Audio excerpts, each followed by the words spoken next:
Unshakable, hindi matitinag. Yan po ang title ng ating devotion this morning. Ano nga ba ang hindi matitinag? Ang pag-ibig ng Diyos, ang kapangyarihan ng Diyos, at ang kanyang pag-iingat at pagsuporta sa atin. Kaya naman po, inaanyayahan ko po kayo, sabayan ninyo ako sa ating pong daily devotion live dito po sa ating Mavs TV. At ang ating pong verse na pagmimilayan ngayong umaga ay matatagpuan sa Isaiah 40 verse 8. Magandang umaga po muli sa inyong lahat. Good morning. Good morning, good morning, good morning. This is your Ate Mavs. Welcome po sa ating pong spiritual wellness, ang daily devotion every day dito po sa Ate Mavs TV at sa God Loves You Movement Facebook page at sa ating YouTube channel Ate Mavs TV. Good morning, good morning, good morning. Kumusta po ang inyong araw ng Lunes? Today is Monday, September 15. Ayan, tama ba? 15 na ngayon. Grabe, kalahatian na po ng taon. Ng taon ng September. Ang bilis po ng panahon, mamaya mo lang ay December na. So, samahan po ninyo ako sa ating pong devotion. At ang ating pong verse na pagninilayan ay matatagpuan sa Isaiah 40 verse 8. Na sa Tagalog, ito ay nasa Isaiah 40 verse 8 na matatagpuan sa page 720 kung ganito ang inyong Bible. Yan po ay nasa Lumang Tipan. Again, magandang umaga po sa inyong lahat. Sige po, simulan natin ang ating pong devotion. Ayan, basahin na po natin ang ating pong verse na pagninilayan ngayong umaga.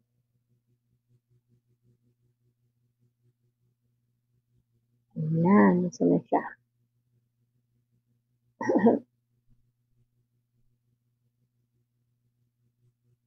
Isaiah 40 verse 8. The grass, sabi po sa Isaiah 40 verse 8, New International Version. The grass withers and the flowers fall, but the word of our God endures forever. Sabi naman po sa Tagalog, Isaiah 40 verse 8. Oo, ang damoy nalalanta at kumukupas ang mga bulaklak. Ngunit ang salita ng Diyos, ang salita ng ating Diyos ay mananatili magpakailanman. Purihin ng Diyos sa pagkabasa ng kanyang salita. Manalangin po tayo, Panginoong Diyos, na makapangyarihan sa lahat. Pinupuri ka namin, pinasasalamatan. Ikaw ang aming Diyos na buhay, dakila at makapangyarihan sa lahat. Samahan mo kami, O Diyos, sa umagang ito upang malinaw naming marinig at matutunan ang nais mong malaman namin upang kami po ay makapamuhay ng naayon sa iyong kalooban. Nawa ito'y tumimo sa aming puso, maisabuhay namin at maipamalita din namin sa iba. Maraming salamat, Panginoon, sa kalakasang patuloy mong pinagkakaloob. Salamat, O Diyos, sa mga taong idadako mo sa page na ito at sa channel na ito upang makapakinig na yung mabuting balita. Gamitin mo ako, Panginoon, at nawa ikaw lang ang marinig, ikaw lang ang maparangalan, madakila at maluwalhati. In Jesus' name we pray. Amen and amen. Magandang umaga pong muli sa inyong lahat. Welcome po sa ating pong daily devotion live dito sa ating Mavs TV at sa God Loves You Movement Facebook page, maging sa ating YouTube channel. Good morning, good morning, good morning.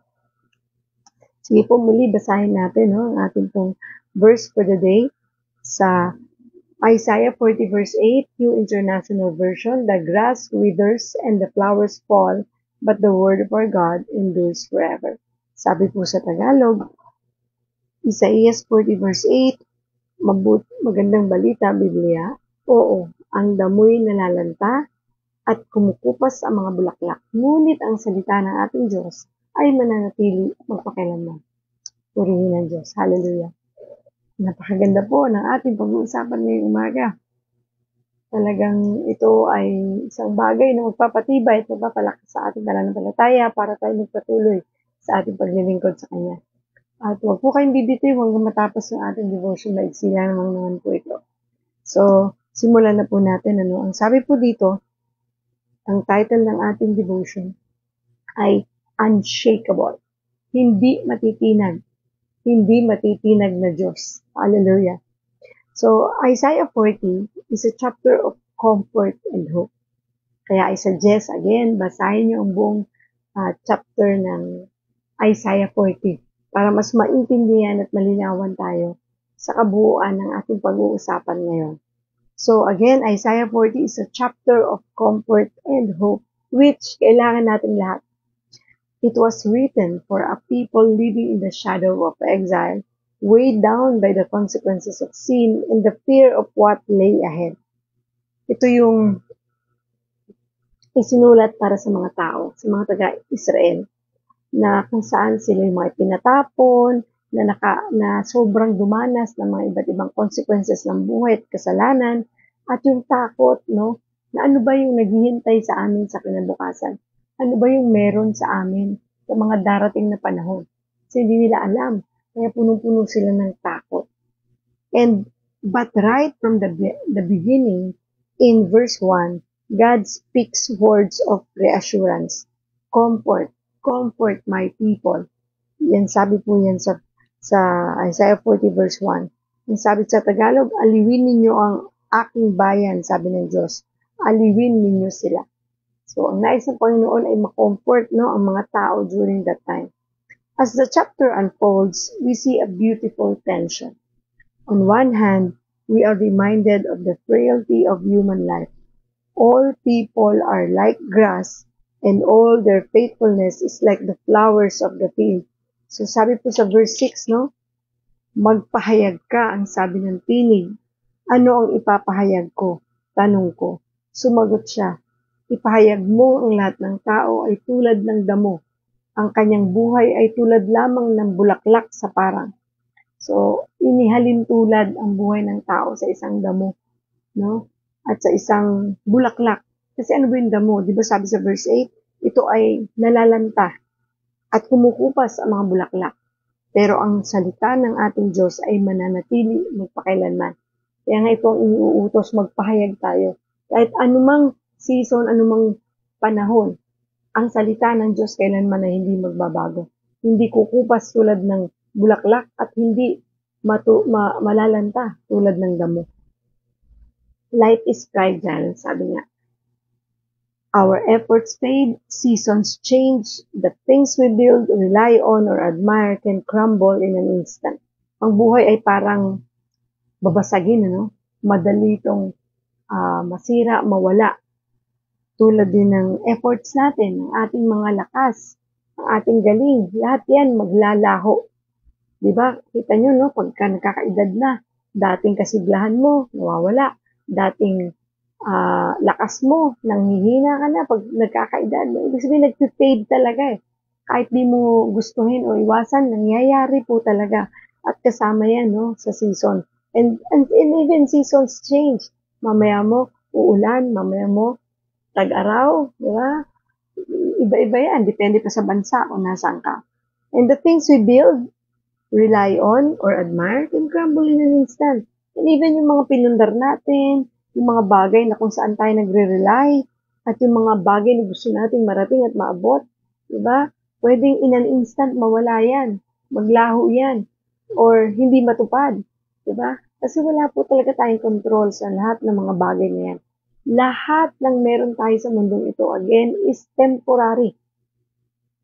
Even your family is temporary. Kahit sabihin mong pamilya ko yan, sila ang buhay at kalakasan ko. Sana hindi ganun, no? Ang buhay at kalakasan natin dapat ang Panginoon. Ang ating pamilya, maaaring maging inspirasyon natin sila, motivation at ang ating magiging tinitignan natin, no? Para tayo magpatuloy. Pero dapat mas mataas ang Diyos sa kanila. Kasi temporary lahat yan. Anak mo, asawa mo, gamit mo, bagay na meron ka, bahay, lupa, sasakyan, lahat yan temporary.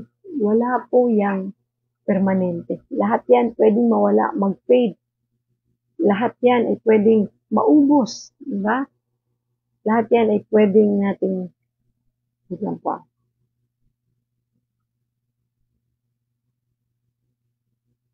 Lahat yan ay pwedeng bigla na lang, no?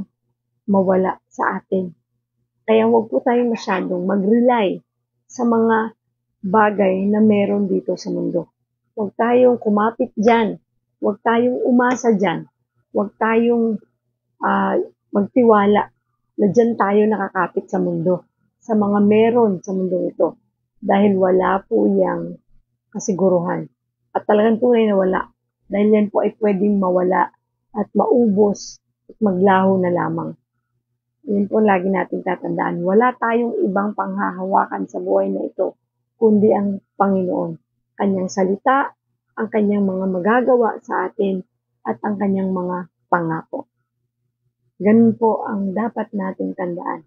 Diba kasi ako, before talaga, sobrang babaw ng mga pagkakilala ko sa buhay, sa mundong ito, na parang bang nabubuhay ako, nang naaayon sa kung ano yung meron ako. Kaya ngayon yung yan yung status symbol ng tao, di ba? Yung mayabang, kapag may sasakyan, pag mayroong bahay na malaki, parang yun yung pinagyayabang nila. But always remember, lahat ng yan ay temporary. Wala tayong panghahawakan na yan ay mananatili sa'yo. Totoo po talaga lahat yan, dahil napatunayan ko yan. Ito na naman sa atin, Mads. Napatunayan ko lahat yan. Dahil yung mga pag-aari ko noon namin mag-asawa ay naglaho ng parang bula. Na talagang doon mo mapapatunayan na ang lahat ng yan ay hindi sa'yo. Temporary lang ang lahat ng yan. At lahat ng yan ay tulad ng isang damo na nalalanta at tulad ng isang bulaklak na kumukupas. Even ang ganda. Ang ganda talaga. No? Even yung ganda natin kumukupas. Na tulad ng isang bulaklak. Diba? Kasi yung kabataan mo, iba itsura mo noon, sa itsura mo ngayon. So, yun po ang sinasabi natin na dapat natin pahalagahan kung ano yung hindi kumukupas at hindi natitinag, ano yung unshakable. Sabi dito, but then we read Isaiah 40 verse 8. The grass withers and the flowers fall, but the word of our God endures forever. This is the turning point. While everything around us is temporary, God's word is unshakable and eternal. Kahit na merong mga temporary o ang halos lahat ng meron sa mundo ay temporary, magalak tayo dahil merong salita ng Diyos na hindi natitinag at ito ay pang buhay na walang hanggan. Diba? Yun yung napakasarap dun. Na meron pa rin tayong aasahan sa buhay na ito. Kasi pwede mo sabihin sa akin, Ate Mads, kung ang lahat ng bagay dito sa mundo ay temporary, paano na ang buhay natin? Kung lahat na lang ito ay maglalahot, mawawala. Ang maganda doon, there is good news that we have a God who is more than enough, na may Diyos na tunay na nagmamahal sa atin, na merong Diyos na ang kanyang salita ay hindi natitinag, hindi mawawala. Diba? At sabi nga sa Matthew 24 verse 35, heaven and earth will pass away, but my words will not pass away. Diba? Everything in this world, heaven and earth, mawawala. Pero ang salita ng Diyos kailanman ay hindi mawawala. Ganun yun. Kaya nga, meron tayong mapapanghawakan. Huwag kang mag-alala at matakot sa buhay mo. Kung mawala man yung mga material na bagay na meron ka, hindi yan pinag-aalalahanan. Sapagkat yan ay temporary lamang. Maging buhay ng tao ay temporary ito. Lahat. Di ba? Ito yung mawawala. Mawawala tayo sa mundong ito sapagkat di tayo dito mananatili. Merong naghihintay sa atin sa langit na isang buhay na walang hanggan sa piling ng Diyos na makakamtan natin kapag tayo nagpatuloy at tayo naglingkod sa Diyos. Ganun kabuti ang ating Panginoon. Kaya po panghawakan natin ang kanyang salita. Huwag tayong bibitiw. At His promises never expire. Yun ang pinakamaganda. Yung kanyang mga pangako hindi nag-expire.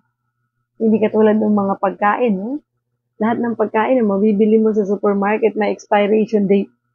Nawawala. And even tao nag-expire. Mawawala tayo sa mundong ito. Walang taong mabubuhay ng habang buhay. Walang immortal. Lahat tayo ay papanaw. Lahat tayo ay mauuwi sa pagkamatay. Di ba? At ang tanong lang, kung tayo ba ay mamamatay at mawawala sa mundong ito, gaano tayo kahanda? Alam na ba natin ang ating patutunguhan? Kilala na ba natin ang ating Diyos na pupuntahan? At meron na ba tayong personal na relasyon sa Diyos?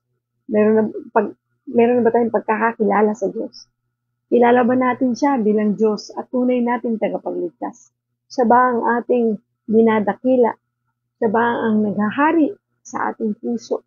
Naisuko na ba natin ang ating mga sarili, ang ating mga kasalanan sa Kanya?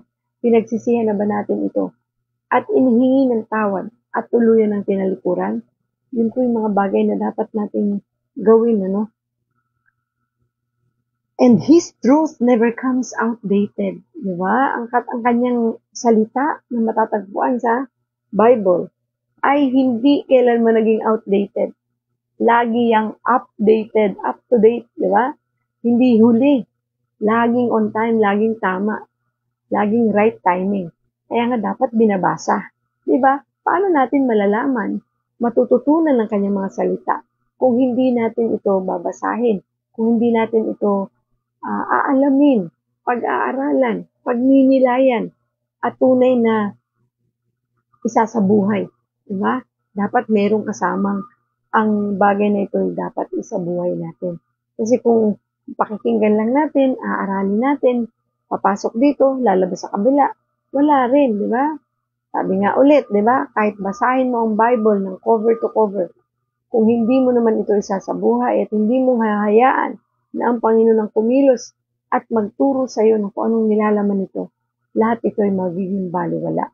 Kaya dapat po tumawag tayo sa Diyos, manalangin bago ito basahin, aralin ito ng may guidance from the Holy Spirit. And again, His voice, ayan, yung boses ng Diyos still speak comfort and strength today, just as it did then. So nagpapatuloy na ang Panginoon ay nangungusap sa atin upang magbigay ng kaaliwan at ng kalakasan sa lahat ng tao sa mundong ito, lalo tigit sa mga taong nananampalataya sa Kanya. Di ba ba, no? Ako ay sobrang nabibless kasi ang lahat ng bagay ay naririnig kong boses ng Panginoon. Sa lahat din naman kasi ng bagay, idinudulog ko sa Kanya. Kahit yung kaliit-liitang bagay sa buhay ko, hinihingi ko sa Kanya ng gabay. Panginoon, tulungan mo po ako. Panginoon, bigay mo po sa akin ang kaliwanagan, ang malinaw na direksyon, ano yung gusto mong gawin ko, ano yung dapat na gawin ko, nang naayon sa iyong kalooban, nang sa ganun di ako magkamali, at hindi ako maligaw, malito. And I praise God for that kasi, and I praise God kasi tumutugon talaga ang Panginoon. Talaga pong nangungusap siya. At napapansin niya yan eh. Di ba minsan may mga pagkakataon parang may nagsasalita. Parang meron akong naririnig.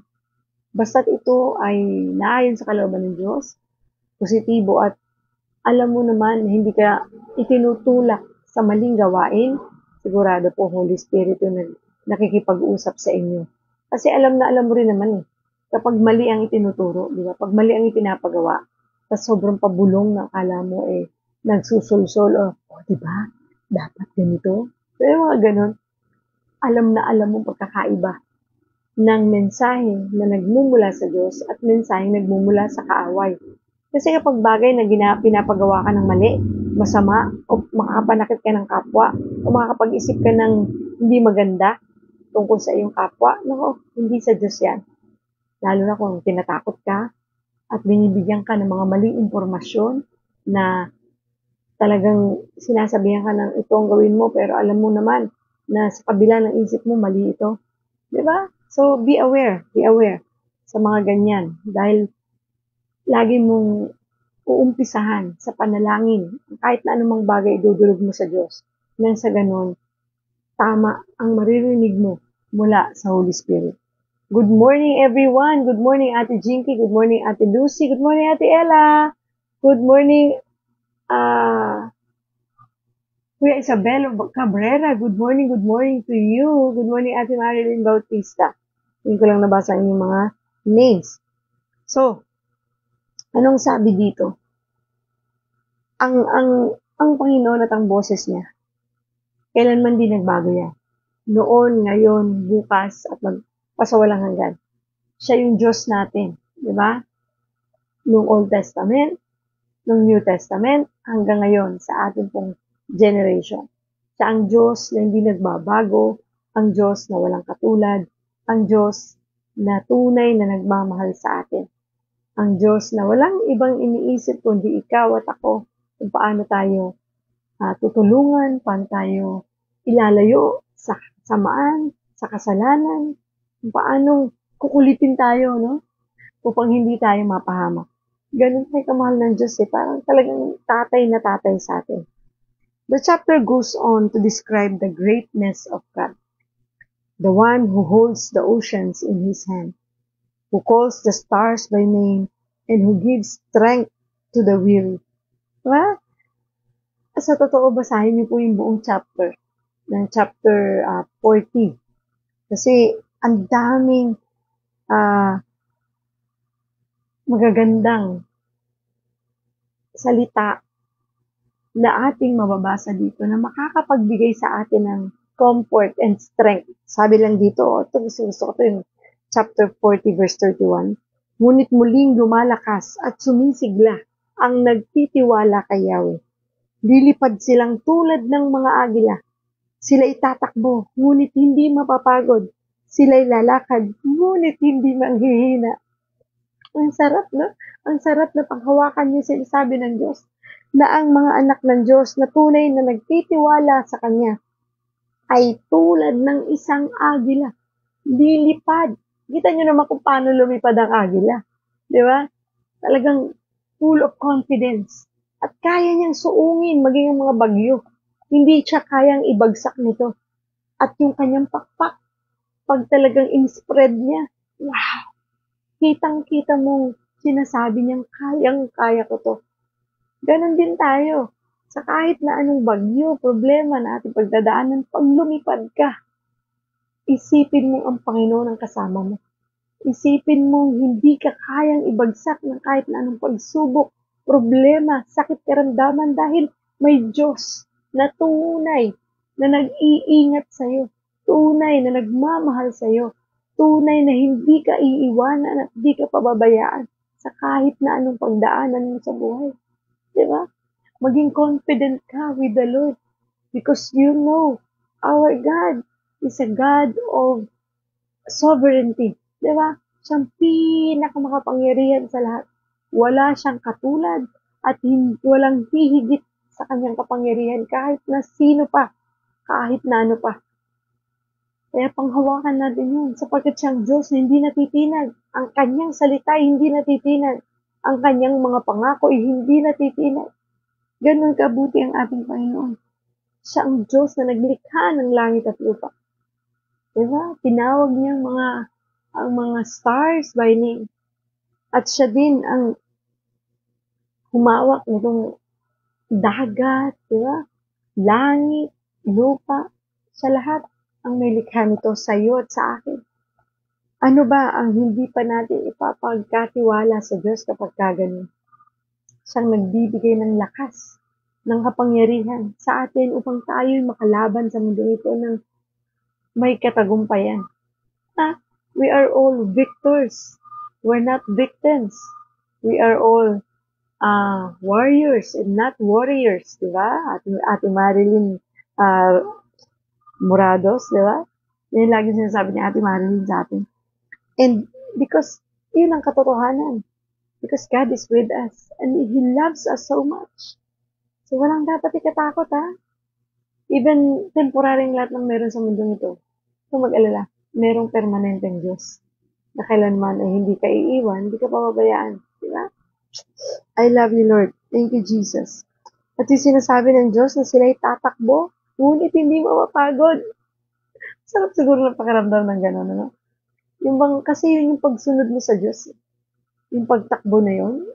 Kasi kasabay ka talaga sa Diyos at susunod ka talaga eh. Kapag nagtitiwala ka sa Panginoon. Na kahit na ikaw ay tumatakbo sa paglilingkod sa Diyos. Patuloy at patuloy na naglilingkod. Di ka nakakaranas ng kapaguran. Di ba po? Napansin niyo ba yan? Kapag sa gawain ng Panginoon, kahit pagod ka na sa gawain bahay, pero dahil nandoon yung desire mo at andoon yung pagsunod mo sa Diyos, kinakaya mong sumunod kahit pagod ka na. Kasi andun yung joy, kaya hindi mo nararamdaman.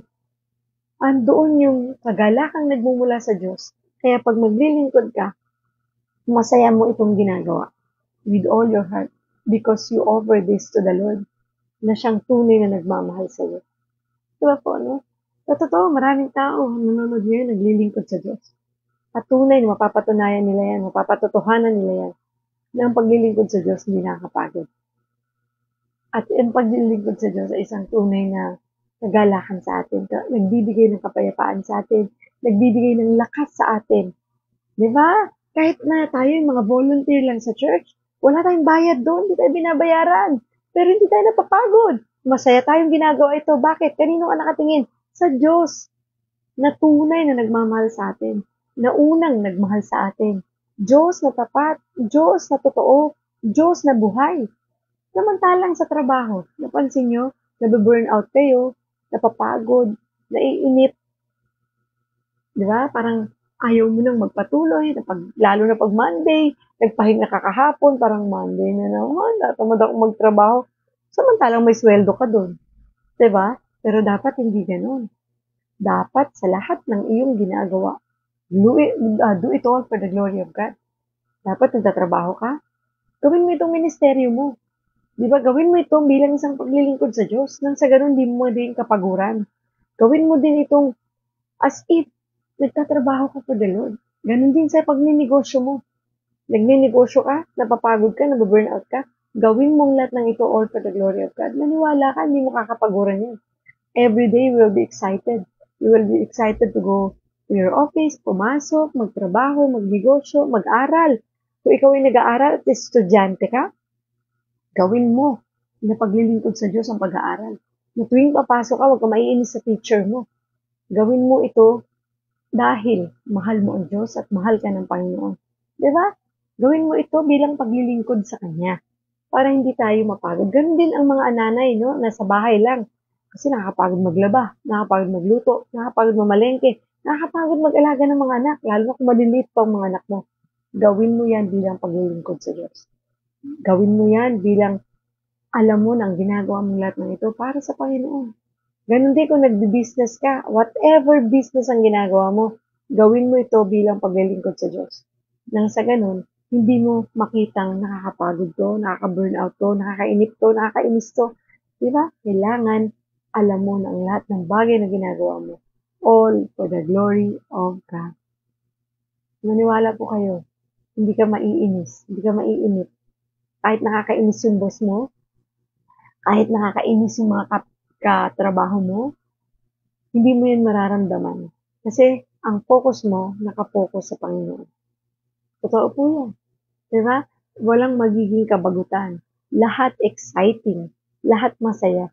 Because you are with the Lord and you are serving a God who is more than enough. Diba? Pagpasok mo pa lang sa trabaho, Lord, before you start your work, Lord, I offer this day to you. Ito yung araw na iniaalay ko bilang pasasalamat at papuri sa iyo. Your will be done, Lord. Ano man ang mangyayari for the whole day, take control of everything, Lord. And fill me with your love. Fill me with your Holy Spirit. And fill me with the joy na yun din ang maipasa ko sa iba. Diba? Alam niyo, pag ganun tayo mag-isip, naniwala ka, pati mga katrabaho, magtataka at magtatanong, saan ka ba nag-church? Bakit ganyan ka? Bakit lagi ka masaya? Parang walang pangit sa'yo. Diba? Parang walang mabigat sa'yo. At maniwala ka, pati trabaho mo gumagaan. Maghapon, natapos mo siya ng nakangiti ka at nakakakanta ka pa ng worship song. Di ba? Ganun kabuti ang ating Panginoon. Ganun kadakila ang ating Diyos para tayo ay puspusin ng kanyang pag-ibig at ng kagalakan na simula ng umaga nagsimula ka magtrabaho hanggang matapos ka magtrabaho masaya ka. Nakakaawit ka ng papuri at pasasalamat sa Diyos. Di mo ba, no? Napakabuti ng Panginoon. Kaya po, huwag tayong bumitiw sa ating Diyos na tunay na hindi natitinag at hindi bumibitaw sa atin. Pa ang Diyos kailanman di tayo iniwan. Napakabuti ng Panginoon. Thank you, Lord. Thank you, Lord. And yet, sabi dito, this all-powerful God chooses to speak tenderly to His people, assuring them of His enduring presence and faithfulness. Di ba sa kabila ng pagiging makapangyarihan ng Diyos, sa kabila ng kanyang pagiging Diyos, siya ay talagang nagpakumbaba. Siya ay nagpakita at pinili niya na tayo mahalin pa rin. Pinili pa rin niya na tayo ay ingatan pa din at ipakita ang kanyang pagmamahal sa kabila ng mga kanyang pagiging Diyos ng mga Diyos at Hari ng mga hari. Siya ay patuloy, no, na nagpadama ng pag-ibig sa atin. Imaginein mo, nagkatawang tao siya. Bumaba siya dito sa lupa para lamang ipakita ang kanyang pag-ibig sa atin. Pumantay siya. Hinubad niya ang kanyang pagka-Diyos upang ipakita sa atin ang kanyang kapangyarihan at ang kanyang pagmamahal. Na mahal ko kayo at ganito ko kayo kamahal. Up to the point na bababa ako sa level ninyo. Ang hirap gawin nun, no? Sa totoo lang. Walang ka-pride. Diyos siya, tayo. Sa anak nga lang natin, di natin kayang bumaba sa level nila pag nagkaroon tayo na kahit tayo na yung nagkamali. Halimbawa, may nagawa tayong mali sa ating mga anak. Dahil di tayo perfecto, no? Kahit sa anak natin, nagkakasala tayo. Bata sila sa atin. Hindi tayo bababa sa level nila para humingi ng sorry. Diba? Andun yung pride eh. Hindi ako bababa, kahit boss ko yan. Hindi ako magsusorry. Asawa ko, hindi. Kahit sabihin ko mag-submit ako sa kanya, hindi ako magsusorry. Kasi andun yung pride. Pero si Lord, anong pinakita niya? Kababa ang loob. Doon niya pinapakita na kahit makapangyarihan siyang Diyos, punong-puno siya ng humility, ng sobra yung kanyang kababaang loob. Para ibaba niya yan sa atin. Sino ba tayo? Para patawarin tayo, iligtas tayo, tubusin tayo sa ating mga kasalanan. At siya pa yung nagpapako sa krus. Na dapat tayo yun dahil sa ating mga kasalanan. Pero sabi ng Diyos, ayoko mahirapan kayo mga anak ko. Ako na lang magbabata nito. Ako na lang ang magsasuffer nito. Kasi ganun ko kayo kamahal. Di bali nang ako masaktan, wag lang kayo. Na wala lang kayong ibang gagawin kundi paniwalaan at panampalatayanan na ang Diyos na tunay na nagligtas sa inyo. Yun lang. Siya na lahat ang umako sa mga kasalanan na dapat tayo nagbabayad. Di ba napakabuti ng Panginoon natin? Tapos tayo, nung ginagawa natin, binabaliwala natin ang lahat ng ginawa ng Diyos sa krus ng Kalbaryo. Ayaw natin siyang bigyan ng pagkakataon na makilala natin siya at bigyan natin siya ng pagkakataon na makapamuhay sa atin. At siya yung maghari sa mga buhay natin. Kasi lagi natin iniisip, hindi natin kailangan. Hindi mo ba talaga kailangan ng Diyos? Kasi sa mga pagkakataon ito, kailangan mo na siya. Pero ayaw mo pa rin mag-give up. Na isuko sa Diyos ang lahat ng mga kasalanan na yan na matagal mo nang itinatago sa puso mo. Yun lang hinihintay ng Diyos sa atin. Ang umamin tayo. Kung hindi na natin kaya. Nasabihin na, Lord, take charge. Lord, ayoko na. I give up. Ayoko na, Panginoon. Yung pagsuko sa Diyos, yun ang dapat natin gawin. Isuko natin ang lahat-lahat sa Kanya. Kasi totoong nakakapagod ang buhay na to. Nakakapagod ang lahat ng nangyayari. Diba? Totoo lang. Sa totoo lang, hindi naman nauubos. Akala nyo kayo lang? Hindi nauubos ang pagsubok. Kahapon lang. Kami po emergency na namang biglang napasugod ng Cavite because kailangan naming sunduin ang aking mother-in-law, si Mama Helen, na alam niyo naman ang kwento niya, di ba? At kailangan namin siyang iuwi dito dahil iba na naman yung kanyang pakiramdam. At bilang mga anak, sunod tayo, no? Bagamat minsan, nagkakaroon din kami ng parang puso na parang tigas ng ulo ni Mama, parang hindi niya sana siya pumupunta doon kasi ito na naman, susundo na naman tayo. At andun ulit yung di ba? Yung kabigatan na nararamdaman mo, pero sabi nga natin, Lord, your will be done on earth as it is in heaven. So whatever your will is, Lord, yun ang mangyari. At yun nga nangyari. At thank God kasi may sasakyan na nagagamit para masundo siya. May budget na merong nagagamit para ipanggasolina. And everything is provided. And thank God dahil magaan kami nakarating doon nang walang anomalya o walang anuman nangyari. At magaan at maayos din kami nakauwi. Thank God. Alam mo yung kapag kalooban ng Diyos ang mga nangyayari, talagang ipoprovide niya. At nandun ang kanyang presensya, andun ang kanyang provision. Thank you, Lord. Napakabuti mo talaga. Buhay ka ng totoo. Thank you, Lord. And ito, another set ng pag-aasikaso ulit, balik sa doktor, magpapa-check up, and I pray na nawa, no, si mama ay talagang mapagamot na namin ng tuloy-tuloy.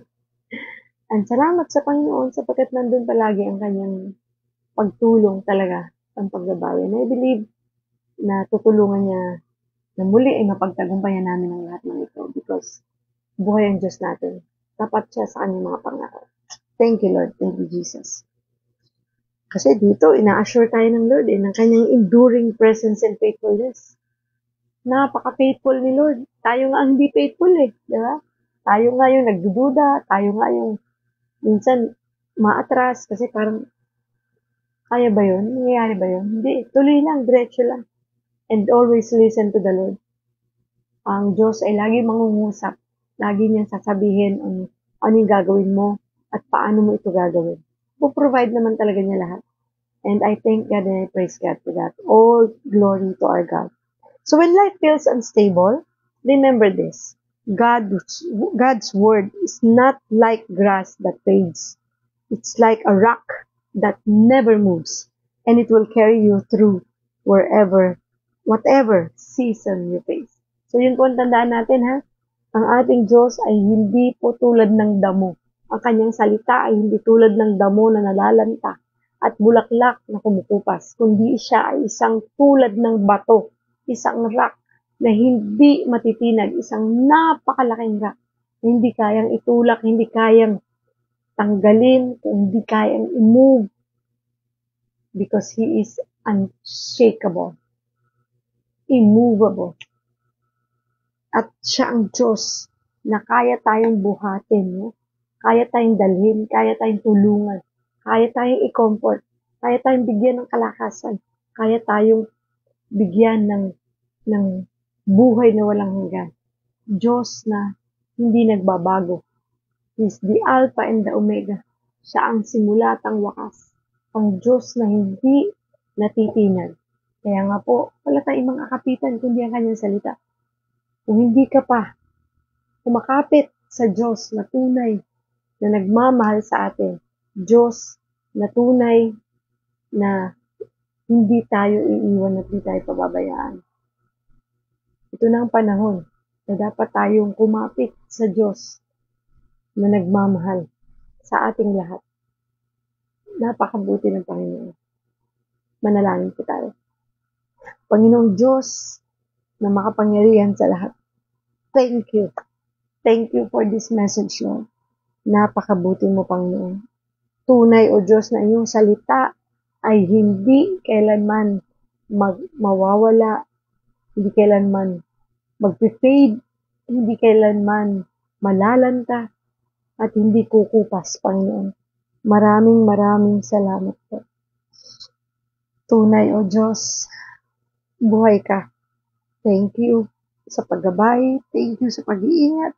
Thank you, Lord God, kasi napakaganda ng mensahe mo na muli.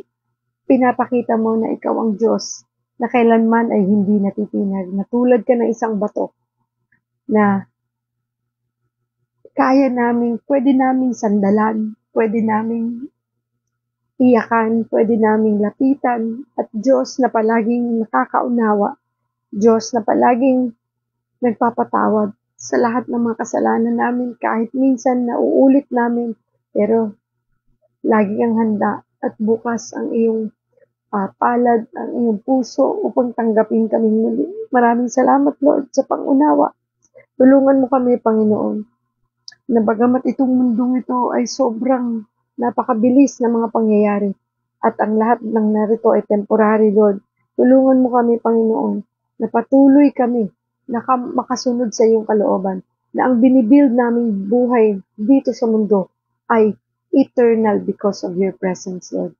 Thank you for loving us, Lord. Salamat. Salamat kasi, Lord, namatay ka sa krus ng Kalbaryo at inilibing ka at pagkaraan ng 3 araw ay nabuhay kang maguli dahil mahal mo kami. Salamat sa pagtubos mo sa aming mga kasalanan. Salamat, Panginoon, pinatunayan mo ikaw ang Diyos na tunay na nagmamahal sa amin at tapat at hindi mo kami iiwan at di pababayaan kailanman. Patuloy mo kami kausapin, Panginoon, sa pamamagitan ng iyong mga salita sa Biblia. Nawa, O Diyos, magkaroon kami ng intentional na puso na basahin ang salita mo. Na huwag kami tamarin, Panginoon. Bigyan mo kami, Panginoon, ng, ng pagkakataon na mas lalo ka pang makilala, ng mas malalim pa sa pagkakilala namin sa iyo. Maraming salamat, Lord, sa napakarami mong pagpapatunay kung sino ka sa aming mga buhay. Salamat kasi hindi mo kami pinababayaan. Salamat, Lord, for taking control of our lives. Thank you, Lord God, for the forgiveness of our sins, Father God. Thank you for everything, Father. At patuloy mo kami bigyan ng tapang, Panginoon, to share your word. Dahil wala namang kaming pwedeng ipagmalaki, Panginoon, kundi ang iyong salita, kung gaano ka naging mabuti sa aming mga buhay, Panginoon. Naway, huwag kaming mahiya na ito ipagsigawan sa maraming tao, Panginoon, na meron kaming Diyos na tunay na buhay, dakila at makapangyarihan sa lahat. Pag nais ko, Panginoon, na idulog sa iyo ang kahilingan ng lahat ng mga taong nanonood ngayon. Alam mo, O Diyos, ang kanilang mga pinagdaraanan. Alam mo, Panginoon, ang bigabigatan na kanilang pinagdaraanan. Tulungan mo sila, Panginoon. Palakasin mo sila, O Diyos. Maramdaman nawa nila ang iyong presensya at doon sa mga taong di pa nakakilala sa iyo na makakapanood nito. Touch their hearts, Lord. Talk to them and let them know you, Lord God. Tanggapin ka bilang Diyos sa tunay nilang tagapagligtas at umamin sila sa kanilang makasalanan. Isuko nila ito sa iyo at pagsisihan nila ito at huwag na nilang balikan at maghari ka nawa, Panginoon, sa kanilang mga buhay, 10 ng kanilang pamilya. Maraming salamat po, Panginoon, at nagagamit ang social media na ito upang maging daluyan ng pagpapala sa iba at upang marinig nila ang mabuting balita. Sa lahat ng mga taong maaabot nito, Panginoon, ikaw na ang kumilos sa kanilang mga buhay. Ikaw ang siyang mangusap, Panginoon. Maraming salamat, O Diyos. Continue to bless Ate Mavs TV family. God Loves You Movement Ministry. God First Christian Ministry International at ang GLU, Panginoon. I know, Father God, patuloy mong ingatan ng mga ka-fellowship ko, Lord, sa Monday group, Thursday group. Ingatan mo sila, Panginoon, 10 ng kanilang pamilya, 10 ng kanilang sambayan. Ano man ang kanilang mga naisin, O Diyos, kahilingan sa iyo. I know and I believe, Father God, natupad ng lahat ng ito in Jesus' name. Thank you, Lord. Thank you, Father God. We love you, we praise you, we honor you. And we bring back all the glory and praises in Jesus' name we pray. Amen and amen. Thank you po sa inyong lahat. Maraming salamat po. And I hope na patuloy po ninyo akong sasamahan sa ating pong devotion every morning. Minsan malate si Ate Mavs, pero hintayin nyo lang. At minsan lang talaga may mga pagkakataon na hindi tayo nakakapag-devotion. Sabi nga natin, all things work together for good for those who love the Lord. So maraming salamat. Isama po ninyo ang inyong lingkod sa inyong panalangin at ang aking buong pamilya. And I hope na hindi tayo bibitaw sa ating pananampalataya at patuloy tayong maglingkod.